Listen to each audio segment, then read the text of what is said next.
Ladies and gentlemen, Sabina Chege has delivered bad news to Raila and Uhuru Odinga ahead of Jacaranda rally, which is scheduled for Sunday this week.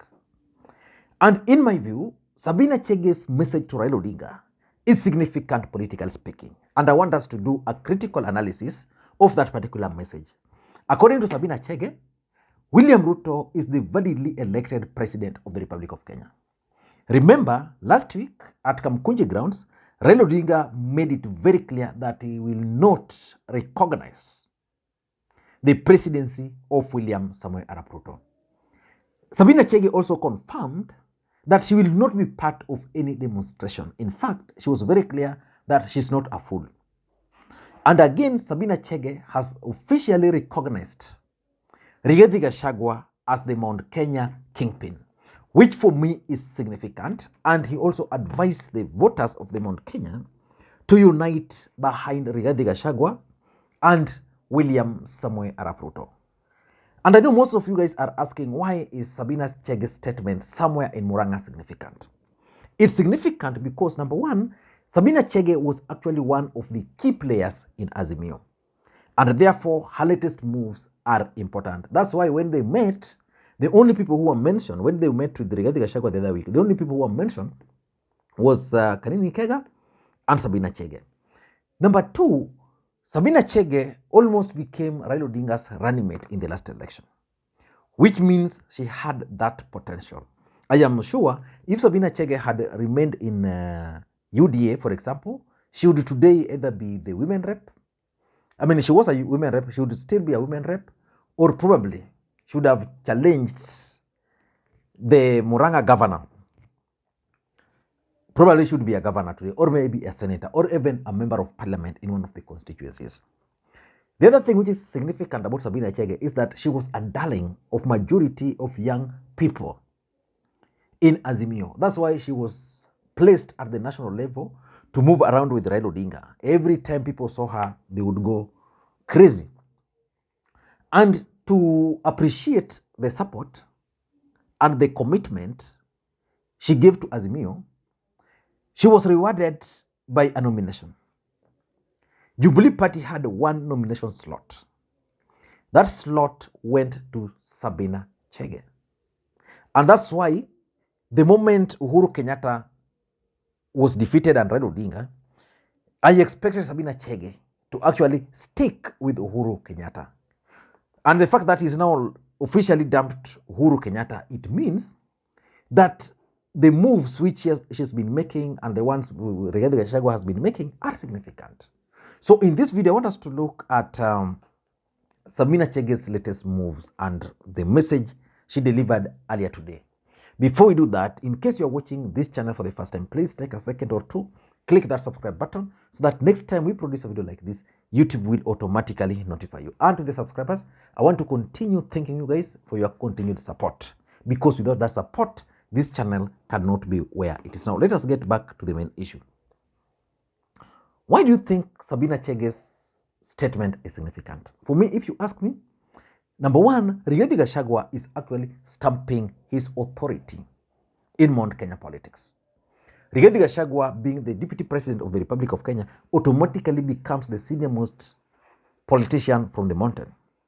And therefore, next in line, if something were to happen to Ruto today, Rigathi Gachagua will automatically become the president of the Republic of Kenya. And remember the political war between Rigathi and Musalia Mudavadi. So Rigathi Gachagua has been trying so hard to consolidate his support base of the mountain. And the move by Sabina Chege proves that he's actually stamping his authority in Mount Kenya. So that as we speak today, how many members of parliament are allied to Uhuru Kenyatta? How many are allied to Moses Kuria? So it simply means that Rigathi Gachagua is stamping his authority, and people like Sabina Chege, Kenyan Politics, and the rest are now embracing him as the next Mount Kenya kingpin. So that's very, very important. Number two, if you ask me, is that the statement which Sabina Chege made today is actually intended to help William Ruto and his presidency. Remember, there's been a lot of questions about the legitimacy of William Ruto's presidency. Raila Odinga was clear that he rigged elections, IBC helped him, and they have the dossier from the IBC whistleblower. And of course, by the numbers alone, William Ruto got 7.1 million votes, Raila Odinga got 6.9 million votes, a difference of 200,000. And majority of Raila Odinga supporters have, up to this stage, refused to acknowledge William Ruto as their president. And the fact that Raila Odinga also came out, majority of them will not recognize William Ruto as the president of the Republic of Kenya. And now, Sabina Chege, who was a key player in Azimio, coming out openly to say that she'll accept William Ruto. I mean, she has accepted William Ruto as the president, and that people like Raila Odinga should not drag Kenyans into maandamano and the rest, means William Ruto is winning now that legitimacy from those quarters, because Sabina Chege was one of the Azimio. She's now, Ruto is the president. She's helping Ruto win the legitimacy. Number 3, in my view, I think Sabina Chege coming out, probably under Kanini Kega, is intended to show the country that Uhuru Kenyatta's influence in the mountain is now eroded. Otherwise, if Uhuru was still powerful, if you ask me, there is no way Kanini Kega, the man who was given the single slot for Jubilee in Yela, and Sabina Chege would dump him at this particular stage. They would not have done it. But now it's clear that they've dumped Uhuru Kenyatta. And I keep on asking myself, politics is about interest. Why would someone like Sabina Chege compromise herself so much, or even, let me say, sacrifice her ambitions, because she made the risk of supporting Raila? Why would she make those sacrifices? And then, after losing, then Uhuru rewards her. Then after that reward, she then leaves. Why? So for me, if you ask me, it's all about Uhuru Kenyatta's influence in Mount Kenya. A message is being sent to the country that Uhuru Kenyatta is actually losing the ground in the mountain. That is losing the support. If there were some support in the mountain, little support, the message is now clear that he's actually losing the support. And for me, if I were Uhuru Muigai Kenyatta, I would think my strategy of politics. But again, you never know. Number 4, if you ask me, it's about perception. I've always opined on this platform that politics is a perceptual game. It's all about perception. And there's normally what we call perceptual value. You know, someone like Sabina Chege might not have the numbers to bring to Raila Odinga. She might not have the numbers in the mountain. But at the national level, Sabina Chege was a potential running mate to Raila Odinga. At the national level, Sabina Chege was enjoying the support of the youths. In fact, at the national level, if you were to bring 200 or 300 members of parliament and you give them a microphone, Sabina Chege would probably be number 3 after Babu Owino in terms of popularity. So now that he's left, what does it mean? Perceptionally, the people who will conclude that Uhuru is losing the grip of the mountain, just the way I've explained. They will also say that probably Rigathi Gachagua is winning his opponents because he's been on that charm offensive. It can also mean that Azimio is losing ground in the mountain because already they didn't have that ground. So the little which was left is now leaving. And because politics is about perception, most people will now perceive Azimio as losing.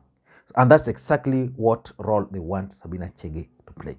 Because if it's about any other thing, we are hardly in a year. So a lot of things will definitely change if they wanted to stick with Uhuru. Number 5, in my view, is probably Rigathi Gachagua, William Ruto are keen on withdrawing the support of the Kikuyu nation to Raila Odinga. How do you withdraw the support of the Kikuyu nation from Raila Odinga? Jubilee, you target Jubilee. Because the few, Raila Odinga I think got some 1-point-something million votes from the mountain. In Nairobi, he has the numbers. But members of parliament were few. So you win the support of these members of parliament. Some just went because they were supporting Uhuru. Someone like Sabina Chege, Kenyan Politics actually came out very strongly and supported Raila Amolo Odinga. So if you ask me, the idea behind the statement by Sabina Chege is that it's a strategy or it's a message to the Kikuyu nation that huku hakuna kitu. There's something this other side. And lastly, probably it's a strategy to isolate Raila Odinga. You know, how do you isolate Raila Odinga? Raila Odinga is a national leader. He enjoys support from all corners of the country. Right now, Sabina Chege was with him. Sabina Chege is now out. What does that mean? You try to identify people who would be associated with Raila Odinga. For example, in the mountain today, as much as Raila Odinga might not have the numbers and members of parliament, he had two dependable players. That is Sabina Chege and Kanini Kega. As we speak, Kanini Kega is out, Sabina Chege is out. So it means now in the mountain, if you ask them who is still remaining with Raila Odinga, they will tell you Kanini Kega. And who else? And Kanini Kega is, they'll refer to him as Yule Mwenye alishindwa. So for me, it's a strategy to isolate Raila Amolo Odinga. I don't know what you think. That's my take. Thank you guys, and please may you have a good day. Until next time, please also don't forget to check the channel which I'm going to pin in the description or in the comments section. Thank you, and may you have a good day. Bye-bye.